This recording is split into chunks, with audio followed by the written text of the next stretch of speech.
오늘 우리에게 주시는 하나님 말씀은 신약성경 마태복음 18장 21절에서 35절 말씀입니다. 그때 베드로가 나와 이르되 주여, 형제가 내게 죄를 범하면 몇 번이나 용서하여 주리이까? 7번까지 하오리이까?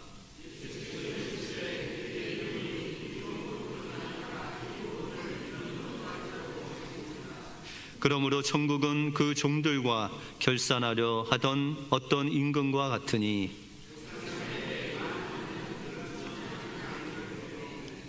갚을 것이 없는지라 주인이 명하여 그 몸과 아내와 자식들과 모든 소유를 다 팔아 갚게 하라 하니,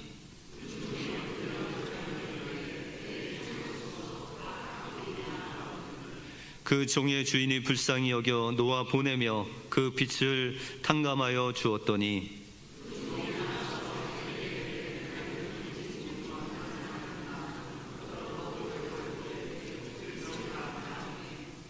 그 동료가 엎드려 간구하여 이르되 나에게 참아 주소서, 갚으리이다 하되,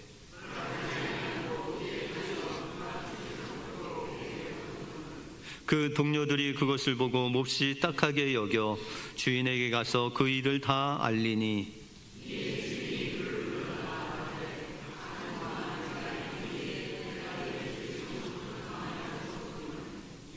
내가 너를 불쌍히 여긴 같이 너도 내 동료를 불쌍히 여김이 마땅하지 아니하냐 하고,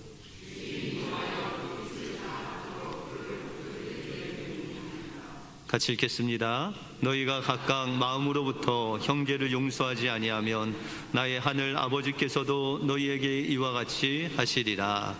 아멘. 우리 옆 사람들과 이렇게 한번 인사하겠습니다. 용서는 하나님의 선물입니다. 네, 오늘 용서를 통해서 하나님이 주시는 그 선물을 받아 누리시는 여러분들의 삶이 되시기 바랍니다. 2018년 9월 6일 달라스 사우스 사이드라는 곳에 있는 한 아파트 4층에 26살 된 흑인 청년 보담진이라는 사람이 살고 있었습니다. 하루는 집에서 이제 아이스크림을 먹으면서 또 TV를 보면서 그냥 여유를 즐기고 있는데, 같은 아파트, 이 보담은 4층에 살고 그 밑에 3층에 사는 앰버 가이거라는 여자 경관이 있었습니다. 근데 이 여자 경관이 일을 마치고 이제 한 아침부터 14시간 동안 일을 해서 정말 힘이 다 빠진 상태에서 이제 집을 가려고 했는데, 원래는 3층인데 그 위에 4층으로 잘못 알고 집을 찾아갔다는 것이죠. 근데 그 집을 보니까는 자기의 현관문이 열려져 있는 거예요. 그래서 그의 직업 정신을 발휘해서 총을 꺼내 들고 누가 내 집에 들어왔나 보다 라고 딱 들어가 봤더니 진짜 흑인 청년이 뭐 이렇게 자기 집에서 아이스크림을 먹으면서 있던 거죠. 그래서 이 보담이란 청년이 자기 현관에서 들어오는 그 경찰을 발견하고 무슨 일인가 이제 그 경관에게 가는 사이에 그 경관이 도둑으로 알고 총을 2방을 쐈는데 그 가슴에 맞고 그 자리에서 죽게 되었습니다. 보담은 영문도 모른 채 죽음을 맞이했고 이제 그 재판이 열리게 되었습니다. 앰버 가이거는 진술을 하기를 자기 아파트인 줄 알고 그곳에 들어갔고 자기의 현관이 열려서 도둑이 강도가 있는지 알고 들어갔는데 실제로 자기에게 오는 그 사람에게 자기는 소리를 충분히 경고를 했고 또 방어하기 위해서 총을 쐈다, 그렇게 이야기를 했습니다. 하지만 앰버 가이거의 진술은 법정에서 거짓으로 밝혀졌습니다. 왜냐하면 그 맞은편에 살던 한 주민이 조슈아 브라운이라는 이웃이 있습니다. 근데 이 조슈아 브라운은 늘 그 앞집에 사는 그 보담이 찬양하는 소리, 또 랩하는 소리, 이런 것이 아주 가까이서 들을 수 있는 그 아침마다 그가 찬양하는 소리, 이야기하는 소리를 다 들었다는 것이죠. 그런데 그날 밤, 그 보담이 죽는 그날 밤에는 어떤 소리도 듣지 못하고 바로 총격이 시작됐다는 것이죠. 그리고 또 그 이웃에 있는 많은 사람들이 그것을 증거를 했습니다. 다시 말해서 이 엠버 경관은 경고도 하지 않고 강도인지 알고 그냥 총으로 쏴서 이 보담을 죽였다라는 것이죠. 그래서 결국 2018년 10월 2일 엠버 경관은 텍사스주에서 열린 법정에서 유죄 판결을 받고 10년형을 받게 되었습니다. 그런데 그 재판장에서 예상치 못한 일이 벌어졌습니다. 판결을 지켜보던 보담의 친동생 브랜드 진이라는 그 동생이 판사에게 양해를 구한 뒤에 자신의 형을 죽인 그 엠버 경관에게 용서를 선포하게 됩니다. 그리고 그는 이렇게 이야기를 합니다. 나는 당신을 용서합니다. 그리고 나는 당신을 한 인간으로 사랑합니다. 당신에게 어떤 나쁜 일도 일어나지를 바라지 않습니다. 단지 나는 당신이 주님을 영접할 수 있다면 그것이 나의 보담 형이 당신을 위해 가장 바라는 일이라고 생각합니다.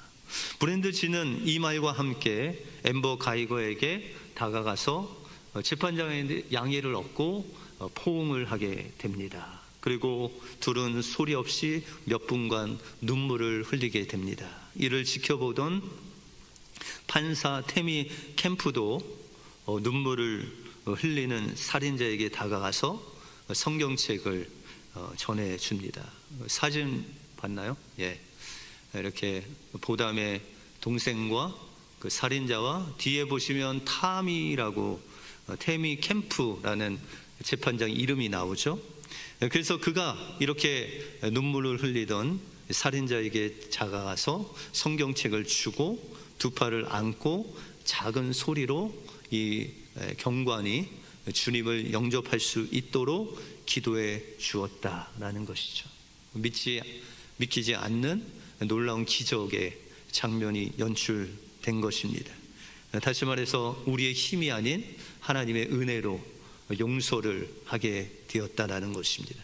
그러므로 하나님께서 우리에게 원하시는 그 용서는 그냥 단지 나를 낮추고 다른 사람을 배려하는 그런 수준의 용서에서 뛰어넘어서 용서는 나를 과거로부터 벗어나게 하고 또한 두려움과 미움과 또한 내 마음속의 분노로부터 벗어나서 하나님께서 주시는 진정한 자유를 마음껏 누릴 수 있도록 하는 하나님의 특권이자 선물이다라고 말씀하고 있습니다.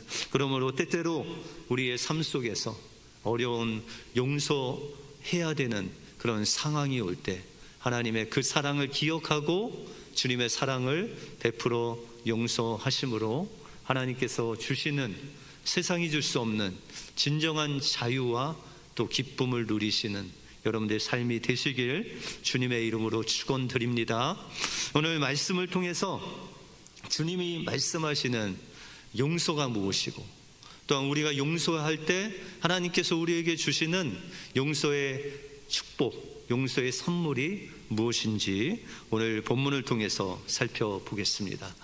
먼저 용서의 공동체는 하나님의 긍휼로 남의 허물을 용서하는 사랑의 공동체입니다.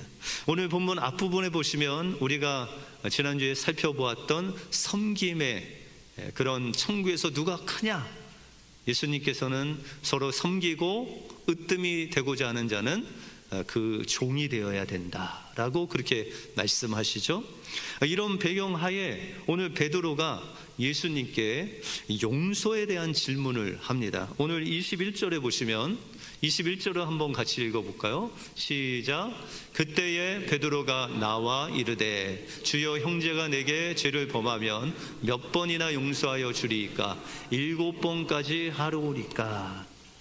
지금 베드로는 섬기는 자가 큰 자라고 그랬잖아요.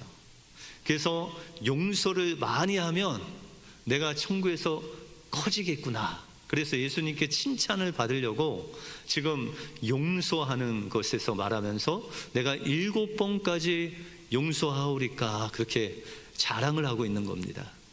그 당시 랍비들은 3번까지 용서하고 4번째는 용서하지 않아도 된다 그렇게 이야기할 정도로 용서의 리밋이 한 3번 정도가 일반적인 용서의 횟수였습니다.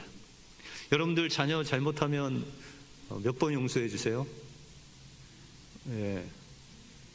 그냥 용서는 없어요? 예. 그냥 무조건 먼지나게 패시는 거예요? 예. 근데 뭐 무조건 팰 때가 있고 늘 그런 건 아니시죠? 한 번, 2번 기회를 주시죠. 저희 아버지도 저에게 2번이라는 기회는 늘 주셨고 3번째는 먼지나게 맞았지만 늘 기회는 주셨다라는 것이죠. 그런데 예수님께서 지금 베드로에게 자기 때는 7번이라는 엄청난 인심을 썼는데 주님께서 몇 번을 용서하라고 해요? 7번씩 70번. 그러면 합하면 몇 번? 490번. 그런 의미가 아니라 무한대로 용서하라는 거예요. 인간의 용서는 뭐 1번, 2번 이렇게 리밋이 있지만 하나님의 용서에는 리밋이 없다. 그 이야기를 하고 계신 거죠. 그러면 이 인간의 용서가 아닌 하나님의 용서를 어떻게 우리가 할 수 있느냐라는 것이죠. 하나님께서 주신 용서를 우리가 할 수 있는 방법은 하나님이 우리를 용서하신 그 용서를 경험해야 된다는 거예요. 다시 말해서 여러분들에게 누가 3,000불을 그냥 빌려준 것을 그냥 탕감을 해줬어요. 그냥 갚지 마라. 그런데 그분이 한 50불이 필요하대요. 그러면 여러분들 50불 기쁨으로 주시겠죠? 마찬가지로 하나님께서 우리를 용서하신 그 용서는 무한한 용서라는 거예요. 그냥 생명을 주시기까지 하면서 우리를 그 사망에서 건지신 거예요. 그러니 우리가 당한 그 이웃들 간의 그 용서는, 손해본 용서는 우리가 그냥 기쁨으로 할 수 있는 용서가 될 수 있다라는 것이죠. 다시 말해서 우리가 용서를 하려면 하나님께서 우리를 어떻게 용서했는지를 몸으로 경험하고 그 주님의 사랑을 바라보고 또한 우리의 삶 속에서 그것을 계속해서 경험하고 있을 때 우리는 진정한 용서를 할 수 있다라는 것이죠. 그래서 예수님께서 이 용서, 하나님께서 우리에게 베푸신 그 은혜, 또한 우리가 해야 할 용서에 대해서 이야기 하나를 이야기해 주시죠. 한 임금이 있는데 하루는 한 신하와 결산을 하게 됐습니다. 근데 그 결산을 하는데 한 종이 그 주인에게 빚을 졌는데 얼마를 졌어요? 1만 달란트. 1만 달란트인데 우리가 좀 익숙하지 않죠. 달란트가. 이 달란트, 한 달란트는 사람이 20년 동안 돈을 벌어서 한 푼도 안 쓰고 모아야 되는 그 액수가 이 한 달란트입니다. 그런데 여기서 얼마를 빚졌다고요? 1만 달란트. 그러니까 만 명의 군인이 20년 동안 군대 생활을 해서 벌어야 할 돈이라는 거예요. 예. 뭐 이 한 사람이 갚기에는 거의 불가능한 그런 액수죠. 그런데 그것을 갚으라고 했을 때 그것을 갚을 수가 없죠. 당연히. 그러면 어떻게 될까요? 오늘 25절에 보시면 갚을 것이 없는지라 주인이 명하여 그 몸과 아내와 자식들과 모든 소유를 다 팔아 갚게 하라 그렇게 이야기를 합니다. 원래 유대인들은 하나님께서 주신 땅도 있고 또 가족들의 재산도 있습니다. 그런데 때때로 갑자기 아버지가 돌아가신다거나 이 당시에는 남자가 없으면 가족이 먹기가 먹고 살기가 힘들었습니다. 그래서 불운으로 이제 아버지가 돌아가시거나 그 집에 남자가 죽으면은 할 수 없이 그 다른 집에 가서 먹을 것을 구워다가 살게 되죠. 근데 그 빚을 갚을 길이 없으면은 어떻게 되냐면 자기의 몸을 파는 거죠. 노예가 되는 거예요. 자기가 해도 안 되면 그 가족들이 다 그 다른 사람들의 집에 노예가 돼서 팔려가는 것이죠. 그 이야기를 하고 있습니다. 그러면 네가 갚을 길이 없으면 너와 내 가족들, 내 모든 소유를 팔아서 그것을 갚으라, 그렇게 이야기를 하죠. 그랬더니 그 종이 무릎을 꿇고 눈물 흘리면서 내게 참으소서, 내가 다 갚겠나이다 하면서 애절하게 궁유를 구하는 그 종을 보고, 그때 임금은 그에게 모든 빚을 탕감해 줍니다. 그런데 그 임금이 그 종의 모든 빚을 탕감한 이유가 27절에 보시면 그 종의 주인이 그를 불쌍히 여겼다, 그렇게 말씀하고 있습니다. 여러분들, 불쌍히 여겼다라는 의미는 어떤 의미냐면 어머니가 자궁 속에 있는 아이를 보호한다, 이런 뜻이에요. 아버지들은 잘 모르시겠지만 이 어머니들은 어떤 의미인지 잘 아시죠? 저희 아내도 첫째를 가졌을 때 한 5개월, 6개월 됐을 때 감기가 걸렸어요. 근데 이 감기가 걸리면 약간 이제 기관지가 안 좋기 때문에 기침이 잘 멈추질 않아요. 그래서 약을 먹어야 되는데 우리 어머님들 어떻게 아이 임신했을 때 약 먹을 수 있어요? 여기는 다 드셨어요? 네, 안 드셨죠? 근데 약을 못 먹으니까 기침을 하는데 밤에 심하잖아요. 근데 이 기침이 좀 한 1시간 하고 멈추면 되는데 1시간에도 안 멈추고 2시간에도 안 멈추는 거예요. 그래서 막 뜨거운 물도 주고 막 꿀물도 주고 해도 이 민간요법으로 안 돼요.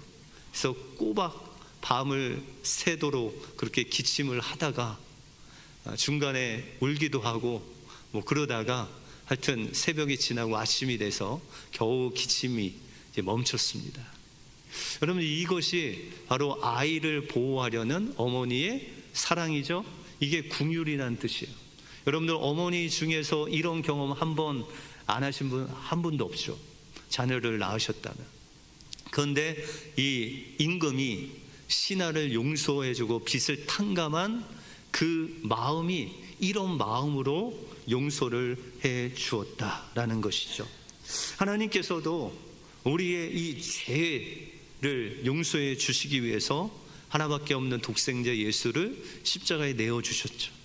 그 예수님의 그 손에 못 박는 그 소리, 뼈가 부서지는 그 소리가 학자들은 반경 1km 이상 들렸을 것이다. 그 고통을 감수하시면서 예수님은 여러분들의 죄를 용서하시기 위해서 그 핏값을 지불하심으로 여러분들을 용서해 주셨다. 이것이 주님의 사랑이다라는 것이죠. 그러므로 우리 또한 주님께서 주신 이 사랑으로 이웃에게 긍휼을 베푸는 삶을 살아갈 때 진정한 용서를 할 수 있다라는 것이죠. 15세기 영국의 헨리 8세가 영국의 수장이 되는 것을 반대한 토마스 모우라는 영성가가 있습니다. 아주 유명한 사람이죠. 그런데 그가 이제 이 반대로 인해서 재판을 받았는데 참수형, 사형을 언도를 받았습니다. 그때 사형을 내린 재판관을 향해서 토마스 모우는 유명한 말을 남겼습니다. 재판관이시여, 당신은 나에게 사형 언도를 내렸지만 저 천국에서 나는 당신과 친구가 되어 만나고 싶습니다. 바울과 스테반처럼 스테반을 죽이는데 사울도 항목을 했습니다. 그러나 두 사람은 지금 천국에서 친구로 만났습니다. 나도 당신과 함께 천국에서 친구로 만나 영원을 함께 누리고 싶습니다 라고 그렇게 이야기를 했습니다. 그러자 그 재판관이 그에게 이야기합니다. 나는 당신을 사형언도를 내렸는데 당신은 어떻게 그런 나에게 이 선의를 베푸는 것입니까? 그렇게 물었을 때 토마스 모가 대답하기를, 주께서 나를 그렇게 대해 주셨기 때문입니다.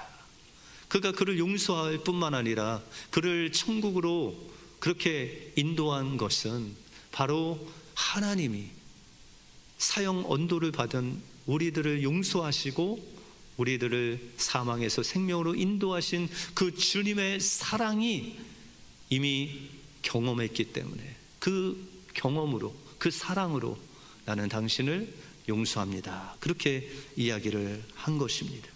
이렇게 빚을 탕감받은 종이, 그 긍휼하심을 받아 탕감받은 종이 길에 가다가 자기한테 빚진 자를 만나게 되죠. 100데나리온 빚진 자를 만납니다. 근데 그의 태도는 긍휼이라는 단어를 상상할 수 없는, 멱살을 잡고 흔들면서 지금 당장 돈을 내놓으라고 그렇게 이야기를 합니다. 그 빚진 자는 무릎을 꿇고 동일하게 좀 참아달라고 하지만 그는 그를 감옥에 넣어버립니다. 여러분들, 왕과 이 빚을 탕감받은 사람의 차이는 무엇입니까? 한 사람은 긍휼이 있고 한 사람은 긍휼을 받았는데도 불구하고 그 긍휼을 기억지 못하고 긍휼한 마음이 없는 그 종의 모습을 우리가 볼 수 있다라는 것이죠. 다시 말해서 하나님께서 우리에게 주시는 용서는 우리 주님께서 베푸신 그 긍휼을 그냥 지식적으로 알면은 용서할 수 없다는 거예요. 우리의 몸으로 경험하면 우리도 몸으로 용서할 수 있다라는 것입니다. 하나님이 우리를 산모가 아이를 보호하듯이 지금도 그 십자가의 사랑으로 우리를 보호하시고 지키시고 또한 우리를 눈동자같이 지키신다는 것을 기억하시고, 우리가 용서가 어려울 때, 이 어려운 일을 경험할 때 하나님의 십자가 사랑을 다시 한번 기억하시고 경험하시고 하나님이 주시는 선물인 용서함으로 하나님의 그 사랑을 베푸시는 여러분들의 삶이 되시길 주님의 이름으로 축원드립니다. 다음으로 용서의 공동체는 자신을 위해 용서하는 공동체입니다. 우리가 용서하는 단어를 살펴보면 이 용서라는 단어는 빚을 면제해 주다라는 의미가 있습니다. 다시 말해서 우리가 이 임금이 1만 달란트를 용서해 줬는데 그러면은 이 1만 달란트 손해는 누가 지는 거예요? 임금이 지는 겁니다. 만약에 여러분들의 새 차를 샀어요. 그래갖고 이제 며칠 안 탔는데 갑자기 친한 친구가 오더니 갑자기 차를 빌려달래요.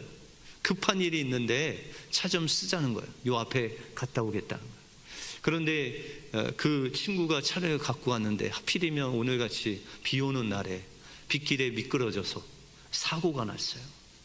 그러면은 이 친구가 새 차를 빌려준 친구한테 와갖고 미안하다고 용서해달라고 하면 여러분들 뭐라고 하시겠어요? 새 차 사내라 그럴 거예요? 네. 그래 용서해주겠다. 그 용서의 의미는 뭐예요? 내가 내 돈 들여서 그거 고치겠다는 거예요. 다시 말해서 용서는 우리의 그 미운 마음, 분노하는 마음, 손해본 그 마음, 그것을 내가 감당하겠다는 거예요. 그 손해를 내가 감당하는 것이 바로 그 값을 치르는 것이 용서다라는 것이죠. 마찬가지로 예수님께서도 여러분들을 용서하시기 위해서 죄값을 치르셨어요. 에베소서 1장 7절에 보시면 같이 한번 읽어보겠습니다. 시작. 우리는 그리스도 안에서 그의 은혜의 풍성함을 따라 그의 피로 말미암아 속량곧 죄사함을 받았느니라. 그리스도 안에서 주님께서 우리를 구원하시기 위해서 무엇을 치르셨다고요? 대가를 치르셨대요. 그 대가가 뭐예요? 예수님의 피, 생명을 바쳐서 우리의 죄값으로 우리를 속량하시려고 그 대가를 치르셨다는 거예요. 예수님께서 십자가에서 마지막 그 가상칠언 중에 마지막 뭐라고 말씀하시죠? 다 이루었다. 그 헬라어로 텔레스타이, 그것은 바로 값을 지불하는 것. 노예 시장에서 그 노예의 값을 치렀을 때 텔레스타이라고 하죠. 예수님께서 여러분들의 몸값을 예수님의 몸값으로 대신 치르셨다라는 것이죠. 그러므로 우리가 용서하지 않는다는 것은 예수님의 그 십자가 사랑을 경험하지 못했다는 거예요. 내가 용서할 수 없을 때 왜 용서하지 못하냐면 예수님의 그 십자가 사랑을 경험해야 되는, 기억해야 되는데, 그 사랑이 나의 몸에 경험이 돼야 되는데 경험되지 못할 때 이 놀라운 사랑의 용서를 하기가 어렵다라는 것이죠. 그러므로 우리가 용서하기 위해서는 예수님이 우리를 용서한 것 같이 우리도 그 경험을 통해서 주님이 주시는 힘으로 용서해야 된다라는 것이죠. 그런데 용서라는 게 신기하게 남을 위해서 내가 용서해 준 것 같은데 그 용서를 통해서 오히려 나 자신을 위해서 용서한다는 것을 깨닫게 된다라는 것이죠. 32절에 보시면 이 탕감받은 종이 다른 사람에게 한 용서하지 못한 그 소문을 들었습니다. 그리고 32절에 보시면 같이 한번 읽어볼까요? 이에 주인이 그를 불러다가 말하되 악한 종아, 내가 빌기에 내가 내 빚을 전부 탕감하여 주었거늘 내가 너를 불쌍히 여김같이 너도 내 동료를 불쌍히 여김이 마땅치 아니하냐. 그러면서 그를 어디다가 넣었어요? 감옥에다 넣었다는 것이죠. 하나님께서 우리를 십자가의 그 사랑으로 용서하셨는데 그 용서를 경험하고 다른 사람을 용서하지 않으면 여러분들이 어떻게 된다고요? 감옥에 갇힌다는 거예요. 어떤 감옥? 미움의 감옥, 분노의 감옥, 저주하는 그 감옥에 오히려 내가 갇히게 된다라는 것이죠. 그러므로 우리는 용서를 통해서 진정한 주님이 주시는 자유를 얻을 수 있게 된다라는 것입니다. 믿음의 눈을 뜨라라는 책의 저자인 박지웅 목사님이라는 분이 있습니다. 그분은 웃음의 클리닉, 웃음 치료 클리닉이라는 상담을 통해서 사람들의 마음을, 또한 상처난 마음을 치유하는 그 치유 사역을 하시는 분이 있습니다. 그런데 이분이 책에 기록하는 내용 중에 실화가 하나 있는데 정말 기가 막힌, 정말 용서할 수 없는 그런 이야기 하나를 적어놨습니다. 그 내용을 좀 소개하려고 합니다. 그 책에 이런 글이 있습니다. 실명도 있는데요. 이임선 씨라는 어떤 여자분이 웃음치료 클리닉에 찾아와서 자기의 분노의 사연을 이야기하는 거예요. 이분이 결혼할 때 양가에서 이 남편을 반대했대요. 되게 반대하신 분 있어요? 네, 반대를 너무 당해서 막 그럼에도 불구하고 설득을 해서 결혼을 했대요. 그래서 결혼을 해서 한 25년 이상 잘 살고 있었는데 갑자기 남편이 간경화로 이제 돌아가시게 된 거예요. 그래서 이 병원에서 쉬는 쉼은 하고 있는데 그 아내의 마음이 너무 힘든데 그 마음 속에 어떤 마음이 들었냐면 남편 정말 나하고 같이 이렇게 사랑하면서 아이도 잘 키우고 잘 살았는데 마지막으로 남편 소원을 하나 들어주고 보내고 싶다, 그런 마음이 들더래요. 그래서 그 남편에게 소원이 있으면 마지막 소원 하나를 내가 들어주겠다, 그렇게 남편에게 말해 보라고 그랬대요. 그랬더니 남편이 힘겹게 그 강경화로 이제 오늘 내일 하니까 말하는 것도 힘들었겠죠. 힘겹게 이야기하는 말이 그동안 아내 몰래 사귀었던 여자가 있었대요. 죽기 전에 그 여자를 한번 보고 싶다는 거예요. 기가 막혀서 참, 그 아내가 그 이야기를 듣고 실신을 했어요. 그런데 실신해서 깨보니까 그 남편이 죽었어요. 그래서 장례를 치르는데 그 남편만 생각하면 죽었는데 죽이고 싶은 거예요. 마음에 분노가 막 삭히지 않아갖고. 그런데 하루 이틀 지나면서 그 아내의 삶이 망가지기 시작했어요. 그 남편만 생각하면 막 피가 거꾸로 흘러서 막 밥도 못 먹겠고 잠도 안 오고 막 그 우울증이 있으니까 막 자살 시도도 하고. 그러면서 그가 고백하기를 내가 그럼에도 불구하고 남편을 용서했어야 되는데 라고 그렇게 이야기를 하면서 그 상담을 계속 받으면서 가슴 깊은 곳에 있는 그 분노를 주님께 내려놓고 죽은 남편을 용서하고 나니까 그의 마음속에 상처가 치료되고 웃음을 되찾았다는 거죠. 그 마음속에 있는 그 독을 뱉어 버리니까 오히려 하나님이 주시는 자유를 얻게 되었다라는 것이죠. 그러므로 우리는 다른 사람이 아닌 우리를 위해서라도 용서해야 된다는 것이죠.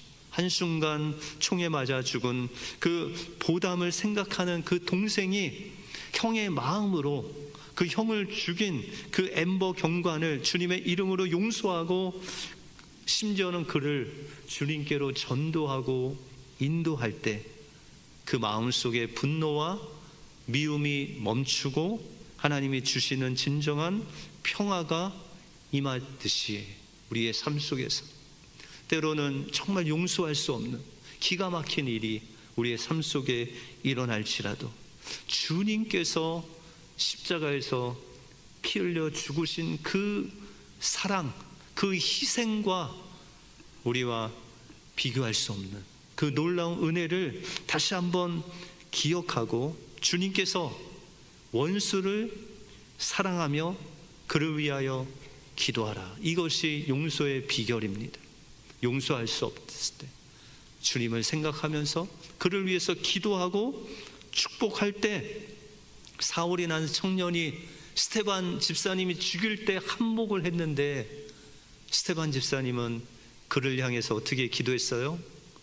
저들이 하는 것을 모릅니다. 그 스데반 집사님이 죽을 때까지 그 사울을 위해서 기도한 그 기도에 하나님이 응답하셔서 사울을 바울로 변화시켜 주시고 우리 교회에 정말 위대한 사도로 그 바울을 사용하셨듯이 여러분들이 죽기까지 싫은 그 용서를 통해서 그 한 사람이 변화되고 또 하나님의 놀라운 일꾼이 세워지는 놀라운 기적의 역사가 여러분들 용서를 통해서 일어난다는 것을 기억하시고 우리 은혜교회가 이런 용서의 공동체가 되어서 그리스도의 몸된 교회를 세우는 하나님의 귀한 건강한 교회가 되기를 주님의 이름으로 축원드립니다. 기도하겠습니다. 하나님 감사합니다. 세상의 많은 일들 중에 용서하는 것이 얼마나 힘든지를 저희들이 고백합니다. 그래서 주님께서는 우리에게 십자가 그 사랑을 통해서 진정한 용서를 우리가 받을 수 있도록 경험할 수 있도록 인도해 주심을 감사합니다. 그 엄청난 은혜 받은 용서받은 우리가 십자가를 경험하게 하셔서 우리가 어떠한 용서의 손해를 보더라도 우리가 용서함으로 미움의 감옥, 분노의 감옥에 갇혀있지 아니하고 주님께서 주시는 진정한 그 자유를 용서를 통해서 누릴 수 있는 우리 은혜의 모든 가족들이 되어서 건강한 교회로 하나님께 칭찬받는 교회 되게 주님 인도하여 주시옵소서. 모든 것 주님께 감사드리오며 예수 그리스도 이름으로 기도하옵나이다. 아멘.